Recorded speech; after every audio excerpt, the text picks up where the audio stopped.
54। ठीक है, देखिएगा सेकंड एंग्लो कर्नाटका वॉर में क्या घटना चली है, और सेकंड एंग्लो कर्नाटका वॉर में जो मैंने आपको सबसे पहले बताई थी, जो इसका इशू था, इशू में कौन है, पॉलिटिकल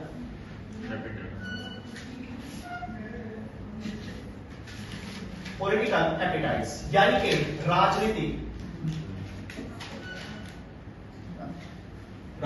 भूख, पॉलिटिकल एपिटाइट्स किसकी, ऑफ डुबले।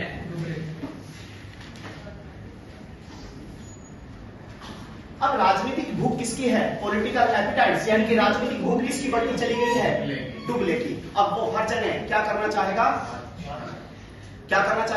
कब्जा, हर क्षेत्र को कब्जा कर।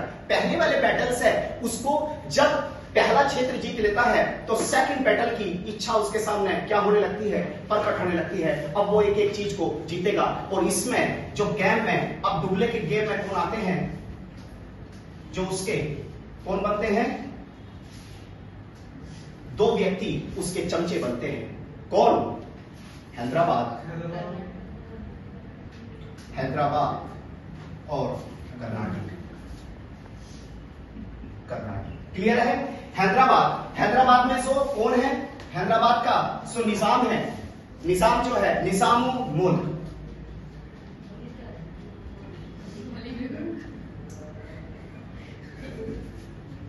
मुल्क, इसकी डेट कितने में हो जाती है, 1748।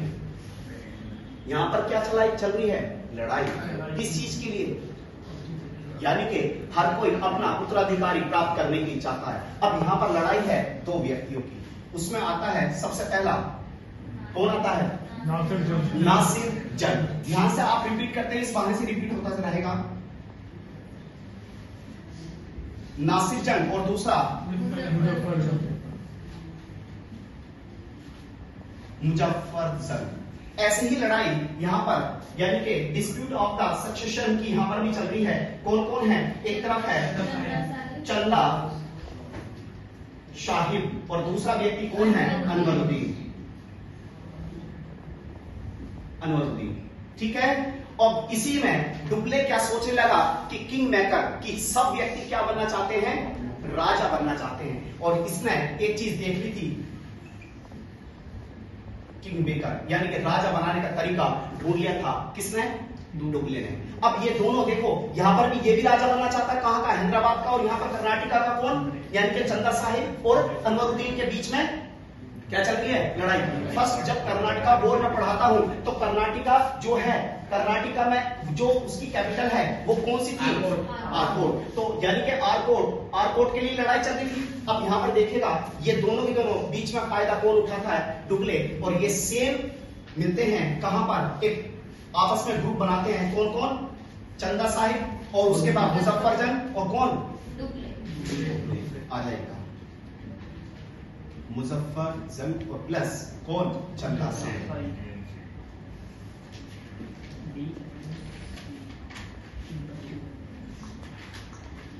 चंदा साहिब यानी कि क्या बनाते हैं, ग्रुप बनाते हैं। और ये तीनों अपना ग्रुप बनाने के बाद जब तीनों मिलेंगे तो किसको मारेंगे, बताओ अश्वनी, बताओ तो आपको किसको मारेंगे, जब ये डुबले एंड मुजफ्फर जंग एंड चंदा साहिब किसको मारेंगे, अनवरुद्दीन। तो ये तीनों प्लानिंग करते हैं और हटाएंगे किसको, अनवरुद्दीन को। आ जाएगा 17 कितने में, 1749 में। और ये किसको मार देते हैं, बैटल ऑफ अंबर। और बैटल ऑफ अंबर में क्या होता है, अनवरुद्दीन के, ठीक है ना, अनवरुद्दीन को क्या कर दिया है, मार दिया गया। क्लियर है। अब गेम में अब बताओ कौन बचा। अब यहाँ का देखो, जब अनवरुद्दीन मार दिया तो बस ओनली कर्नाटका का कौन है, चंदा साहिब राजा बनेगा है। तो चंदा साहिब है ना, खुश हो गया। अभी लड़ाई कहां पर है, अभी यहां पर है। तो तीनों के तीनों डुबले प्लस यानी कि मुजफ्फर जंग और फिर चंदा साहिब, ये जब ये मिलते हैं फिर नेक्स्ट पॉइंट में क्या आता है, 1751 में। 1751 में अब का हैदराबाद का नासिर जंग। 1759 में 51 में किसको मार देते हैं, नासिर। नासिर जंग को खत्म कर देते हैं। और जब ये नासिर जंग को खत्म कर देते हैं तो अब आगे की रणनीति, अब देखिएगा अगले डायग्राम में क्या चलता है। यानी जब ये नासिर जंग को मारेंगे तो देखना इसमें क्या होगा आगे। अब शहंशाह यानी कि अब जो शहंशाह यानी कि राजा बनने की तरीका किसके हाथों में, अब कौन आ चुका है, मैन व्यक्ति डुबले, और डुबले इनको अपनी कठपुतली के रूप में घुमाएगा।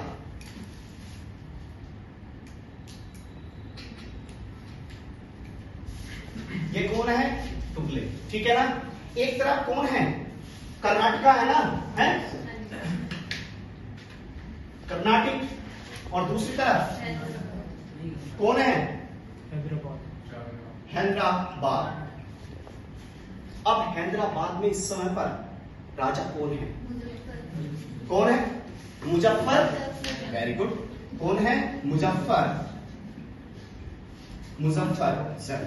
और यहां पर राजा कौन है, कौन है, चंदा साहिब, ठीक है, चंदा साहिब। और ये दोनों के दोनों अब क्या बन जाते हैं, राजा, और राजा बनने के साथ ही अपनी अपनी इच्छा तो प्रकट करेंगे। और रोल कौन निभा रहा है, डुबले, क्लियर है ना, रोल कौन निभा रहा है, डुबले। मैं बीच में व्यक्ति जो है ना वो डुबले है सारी, क्योंकि इसको पता है किंग मेकर कैसे कैसे बनाया जाएगा।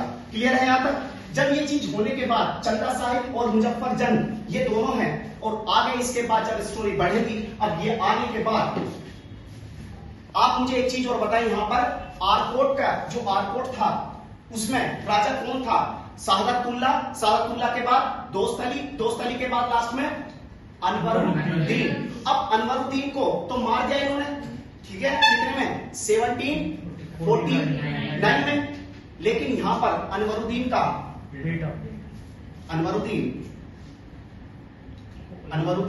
सन, ठीक है, कौन है, मोहम्मद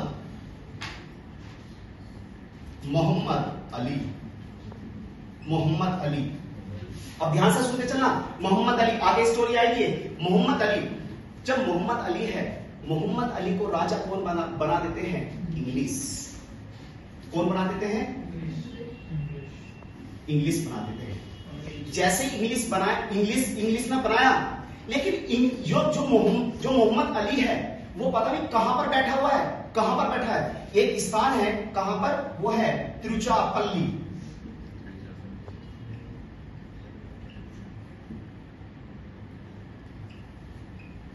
तिरुचिरापल्ली के कहां पर, फोर्ट में। कौन बैठा हुआ, अनवरुद्दीन, क्लियर है, मोहम्मद अली बैठा हुआ कहां, तिरुचिरापल्ली के उसमें। लेकिन जब इनको पता है, और इसकी सपोर्ट कौन कर रहे हैं, इंग्लिश, क्योंकि इंग्लिश भी तो अपने आप को कंट्रोल में करना चाह रहे हैं। अब यहां पर देखना ये क्या करता है, इसका घेरा कर रखा है किसका, अली का। किसने, एक तरफ तो है, एक तरफ है फ्रेंच, एक तरफ फ्रेंच, और दूसरी तरफ कौन है, मुजफ्फर, ठीक है, मुजफ्फर जंग। और तीसरी तरफ इधर कौन है साइड में, चंदा साहिब। इन्होंने किसको, यानी कि फ्रेंच एंड मुजफ्फर जंग एंड चंदा साहिब ने इन सबको, किसको, अली को, मोहम्मद अली को क्या कर रखा है, घेर रखा है चारों से। और घेरने के बाद, इसके बाद क्या होता है, इसी टाइम पर आगे एंट्री होती है किसकी, अब देखिएगा एक नई एंट्री होती है। अब आता है व्यक्ति रॉबर्ट क्लाइव। अब देखना इसके आगे जैसे क्या होगा, तिरुचिरापल्ली के,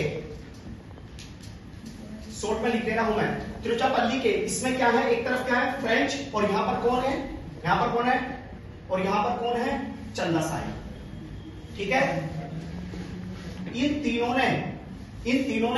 इन तीनों के बाद एंट्री करता है यहां पर कौन व्यक्ति, रॉबर्ट क्लाइव, बहुत खतरनाक व्यक्ति है। यहां पर कौन है, चंदा साहिब। और तिरुचिरापल्ली का अंग्रेजों ने बना दिया था किसको, यानी कि अली को बना दिया था ना। लेकिन अब यहां पर रॉबर्ट क्लाइव आते ही प्लानिंग करेगा, और प्लानिंग करते ही कहां पर, ये कहता है ये सब कहां बैठे हुए हैं, यहां पर, ठीक है ना, इस किले में बैठे हुए हैं। लेकिन ये कहां पर, आरकोट का मालिक कौन है, चंदा साहिब, चंदा साहिब के यहाँ पर आरपोर्ट पे क्या कर देता है रॉबर्ट क्लाइव हमला कर देता है। कहां? एक विस्तार, ठीक है ना, यहां भेज देता है। और जैसे ही यहां पर भेजा तो रॉबर्ट जो चंदा साहिब है, चंदा साहिब कहां भागेगा? सीधा एयरपोर्ट की तरफ। और जैसे ही एयरपोर्ट की तरफ भागता है तो उसकी हेल्प कौन करता है? तंजौर के राजा,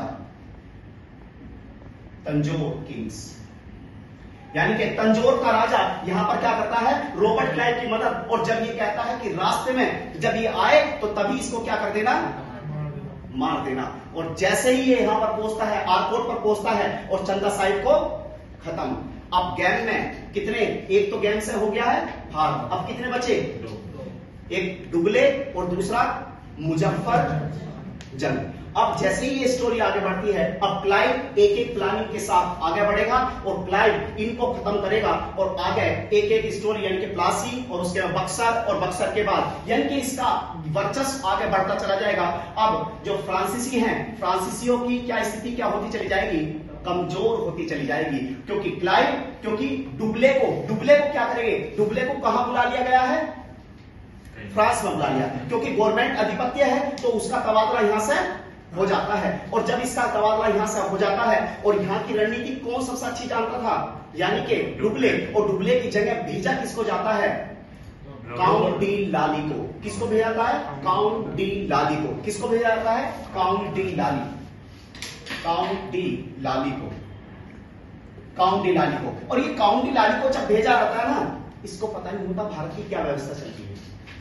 अब सारा इसके रॉबर्ट क्लाइव इससे सारी प्लानिंग करता है और सारी यानी कि जितना भी क्षेत्र है अपने कब्जों में लेता चला जाता है, क्योंकि कमजोर है। और यहां से ब्रिटिशर्स के हाथों में क्या आती गई है? सारा सत्ता उसके हाथों में आती चली गई और हर जगह अब ब्रिटिशर्स जीतते चले जाएंगे। ये कहानी है किसकी? सेकंड एंग्लो कर्नाटका वॉर की। इसके बाद जैसे इस कंडीशन आगे चेंज होगी तो फिर फ्रांसीसी थोड़ा सा उभरेंगे और वे फिर किस बैटल को जन्म देंगे? Third Anglo Karnataka war.